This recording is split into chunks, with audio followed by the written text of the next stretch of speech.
বিসমিল্লাহির রহমানির রহিম। প্রিয় শিক্ষার্থীবৃন্দ, কেমন আছো? নিশ্চয়ই তোমরা যে যেখানে আছো করোনা বিধি মেনে সবাই নিরাপদে আছো, ভালো আছো। আমিও তোমাদের দয়া আল্লাহ রহমতে ভালো আছি। ধারাবাহিক ক্লাসের অংশ হিসেবে আমি মোহাম্মদ হোসেন আলী, সহকারী অধ্যাপক, পল্লীমঙ্গল আদর্শ মহাবিদ্যালয় বায়নগর যশোর। আজ আমরা আলোচনা করব দ্বিতীয় পত্রের 10ম অধ্যায় থেকে বিশেষ চাহিদার জনগোষ্ঠী প্রতিবন্ধী সম্পর্কে জানার চেষ্টা করব। বিশেষ চাহিদার জনগোষ্ঠী, বিশেষ চাহিদা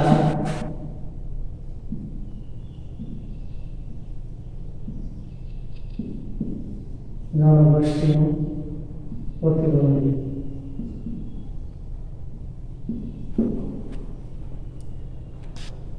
প্রতিবন্ধী সমাজ ও রাষ্ট্রে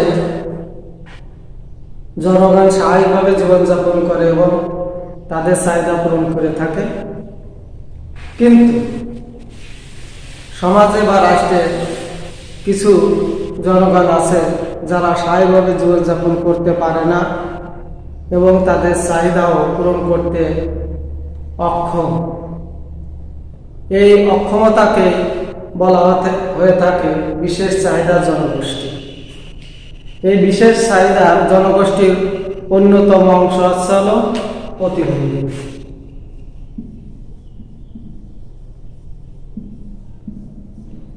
প্রতিবন্ধী, প্রিয় শিক্ষার্থীবৃন্দ,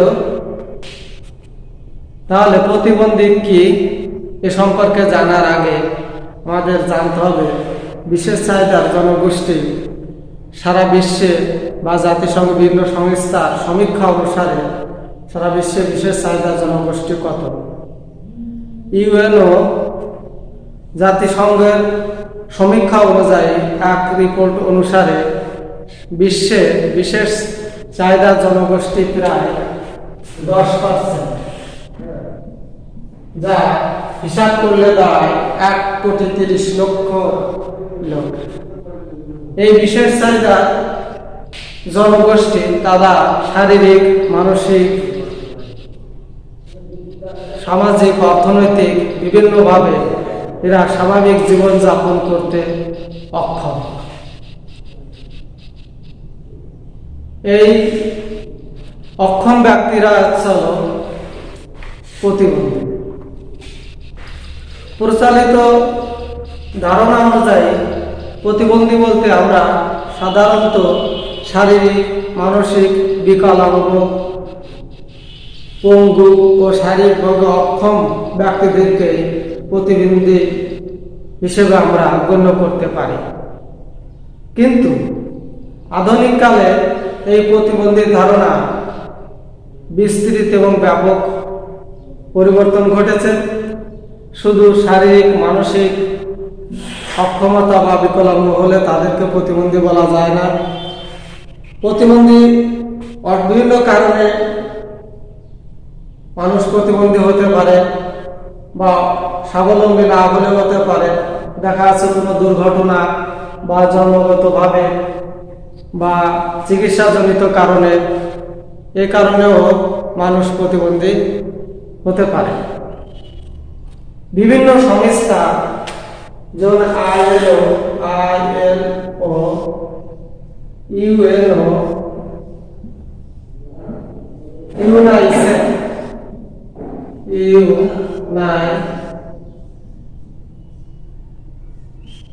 এই সংস্থাগুলো প্রতিবন্ধী সম্পর্কে বিভিন্ন সংজ্ঞা প্রদান করেছে।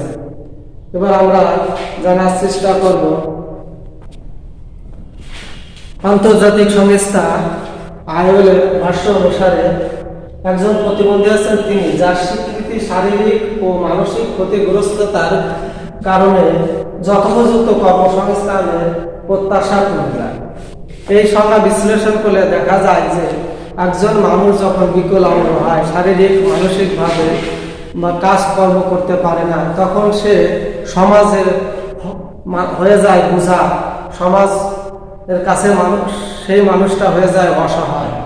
এই কারণে বলা আছে যে শারীরিক ও মানসিক ক্ষতিগ্রস্ততার কারণে যথোপযুক্ত কর্মসংস্থান প্রত্যাশা তার কমে যায়। সে যখন শারীরিকভাবে অসুস্থ তখন তার মনের আশা আকাঙ্ক্ষা ও কমে যায়। কিন্তু বর্তমান প্রেক্ষাপটে ভিন্ন মিডিয়ায় আমরা দেখতে পাই অনেক প্রতিবন্ধী শারীরিক প্রতিবন্ধী জনগণ, ছেলে বা মেয়েরা অনেক অসাধ্যকে সাধন করছে। তারা একটা স্বাভাবিক সুন্দর জীবন যাপন করছে। স্বাভাবিক মানুষের চেয়েও তারা অনেক কর্মদক্ষতা, যোগ্যতা তারা প্রমাণ করছে। ইউএনও জাতিসংঘের সংজ্ঞা অনুসারে প্রতিবন্ধকতা হলো এমন কোন ধারণা বা সীমাবদ্ধতা যা একজন মানুষের স্বাভাবিক কার্যক্রমকে পূর্ণভাবে ব্যাহত করে। একজন মানুষকে স্বাভাবিক কার্যক্রমে পূর্ণভাবে ব্যাহত করতেছে বা বাধা সৃষ্টি করতেছে আসলে প্রতিবন্ধকতা। কারণ প্রতিবন্ধী মানুষেরা শারীরিক বা মানসিকভাবে যখন সে বিকলাঙ্গ হয় তখন তার মন মানসিকতা এমনিতেই নষ্ট হয়ে যায়। এই কারণে সে বিভিন্ন কর্মে বা সমাজের বোঝা হয়ে মনে করে নিজেকে, বা পরিবারে বা সমাজের মানুষরাও তাকে বোঝা মনে করে এবং ঘৃণা করে। সমাজে বিভিন্ন কাজকর্ম বা বিভিন্ন কর্মে তারা সহযোগিতা পায় না, উৎসাহিত হয় না। কিন্তু বর্তমান প্রেক্ষাপটে বর্তমান সরকার এই প্রতিবন্ধীদেরকে বিভিন্নভাবে উৎসাহিত করছে বিভিন্ন কাজকর্মে এবং বিভিন্ন তাদেরকে কিভাবে স্বাবলম্বী করে গড়ে তোলা যায় সেই চেষ্টা করছে বর্তমান সরকার। প্রতিবন্ধীকে সাধারণত তাদের ধরন অনুসারে 4 ভাগে ভাগ করা হয়ে থাকে: শারীরিক, মানসিক,